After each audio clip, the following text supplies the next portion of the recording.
She was sitting alone on the side of the road, crying, stranded. Her car had broken down. No cell phone, no money. No one around. She thought she was going to have to walk in the dark. She thought she was going to spend the night on the road. Then a group of motorcycle bikers pulled up. She was terrified. She thought they were going to hurt her. But what these bikers did next was so incredible that it will restore your faith in humanity. What they did will leave you absolutely speechless. Like and subscribe right now because this is a story about unexpected kindness. This is about bikers being heroes. This will make you see the world differently. This will remind you that good people exist everywhere. Subscribe now. Her name is Sarah Mitchell. She's 24 years old. She's a nurse. She works long shifts at a hospital in Nevada. She loves helping people. She loves her job. Sarah is driving home late from a shift. It's 11 p.m. The highway is empty. The desert is dark. It's the kind of place where you feel alone with the world. Sarah's car is a used 2015 Honda Civic. She bought it used 5 years ago. It's been reliable, but it's starting to show its age. The engine has been making a noise lately. Sarah knows she should get it checked, but she's been too busy with work. Tonight, the engine finally gives out. Sarah is driving about 20 miles outside of town when she hears a weird sound. The engine starts making a grinding noise. The power steering goes out. The car slows down. Sarah coasts to the side of the road, and the engine dies completely. Sarah tries to start it again. Nothing. The engine won't turn over. It's dead. Sarah sits in the car for a moment, trying to think. She reaches for her phone. Then she realizes her phone is at home. She left it on her kitchen counter. She meant to bring it, but forgot. She has no phone. She has no way to call for help. She has maybe $20 in her purse. She has a jacket, but it's not heavy. Outside, the temperature is dropping. It's October in the desert. It gets cold at night. Sarah is alone. Really alone. She sits in the car and tries not to panic. She tries to think about what to do. She could walk to town, but it's 20 miles. She could stay in the car and hope someone drives by. But there's no traffic this late on this road. She decides to get out of the car and sit on the side of the road with her thumb out. If anyone drives by, maybe they'll stop and help. She sits on the side of the road for about 30 minutes. No cars, nothing. Just darkness and silence. She starts to cry. She's scared. She's tired. She's stranded. About 45 minutes after Sarah's car breaks down, she hears motorcycles. Multiple motorcycles. The sound gets louder. Then she sees them.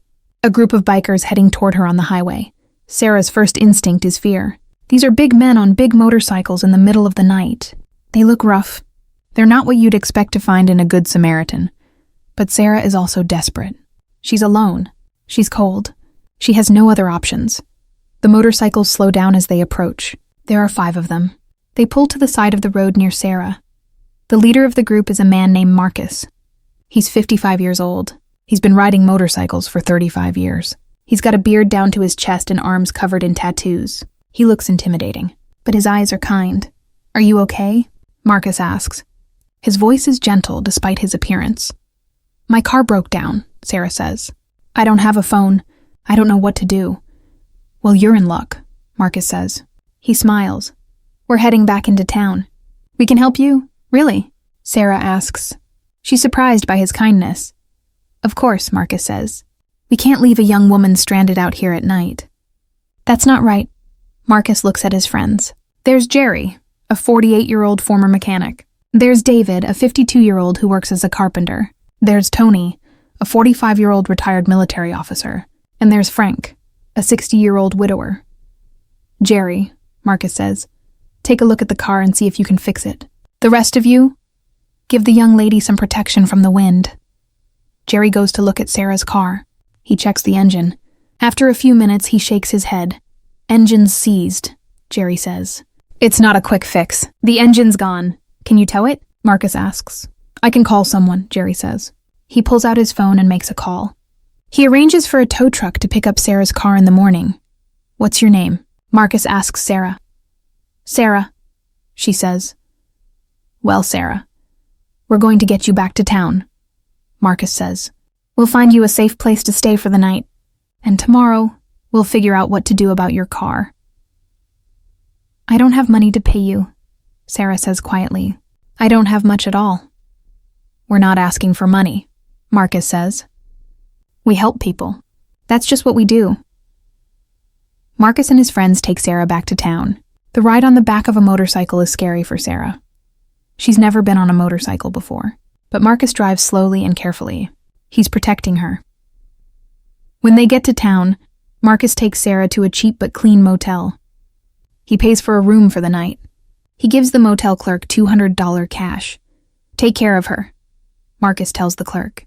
She's had a rough night. The clerk nods and shows Sarah to her room. Get some rest, Marcus tells Sarah. We'll figure out the car situation in the morning. I know a good mechanic. Maybe we can find out what's wrong with it. Maybe we can fix it. Why are you doing this? Sarah asks. You don't know me. You don't owe me anything. Marcus smiles. He looks sad for a moment. I had a daughter, he says. She was about your age. She was stranded once. A group of good people helped her. She's alive today because of their kindness. I've spent my whole life trying to repay that debt by helping other people. So tonight, I'm helping you. Sarah wakes up in the morning well rested. She showers and changes into fresh clothes from her purse. She goes down to the motel office. Marcus is there waiting for her. He has coffee and breakfast. I figured you'd be hungry, Marcus says. Sarah sits down and eats. She feels safe with these men. She feels cared for. After breakfast, Marcus takes Sarah to see his friend who's a mechanic. The mechanic inspects Sarah's car. He confirms that the engine is completely seized. The engine is dead. It can't be repaired. A new engine will cost about $3,000, the mechanic tells Sarah. Used engine will be cheaper, maybe $1,500 to $2,000. Sarah's heart sinks. She doesn't have $2,500.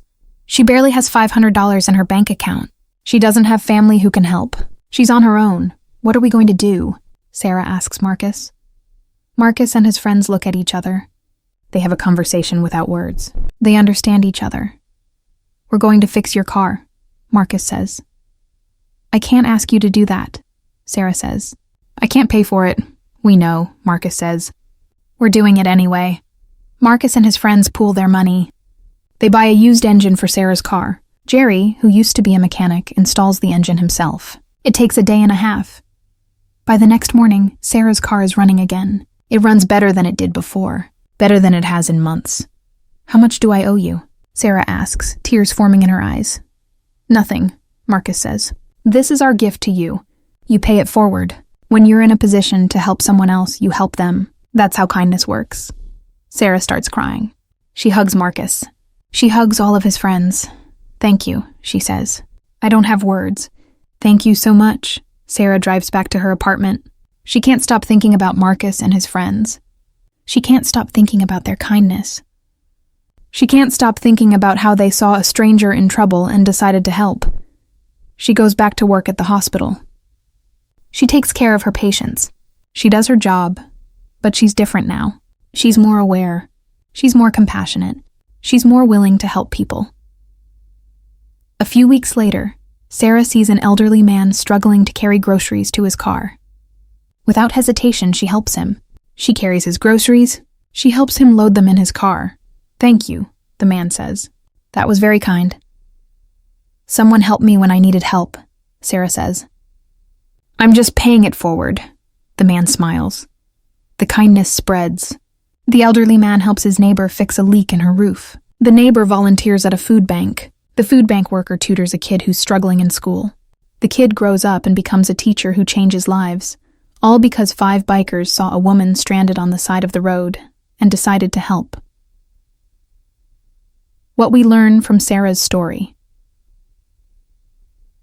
First, never judge people by their appearance. Sarah was scared when she saw the bikers. They looked dangerous, but they were the most helpful people she's ever met.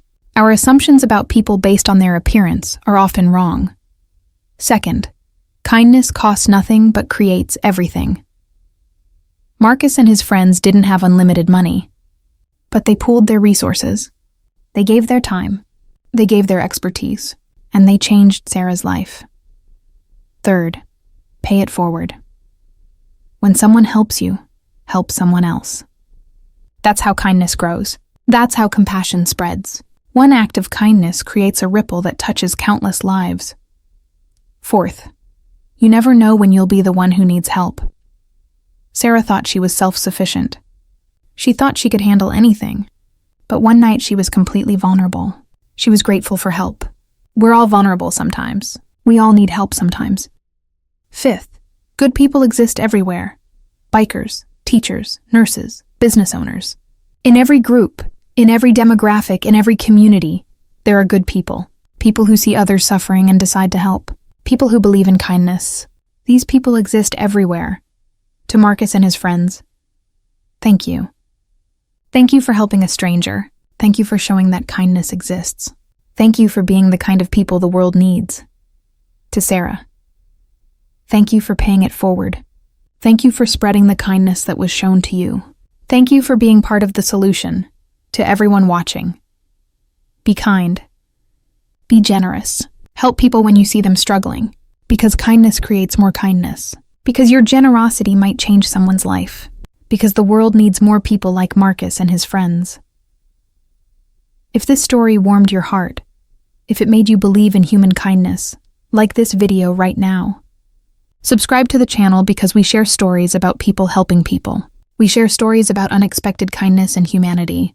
We share stories that restore faith in the human spirit. Share this video with someone you know, because people need to be reminded that good people exist. People need to know that kindness matters. People need stories like this to restore their hope.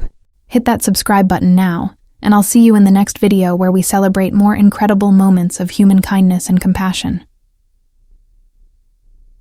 The end.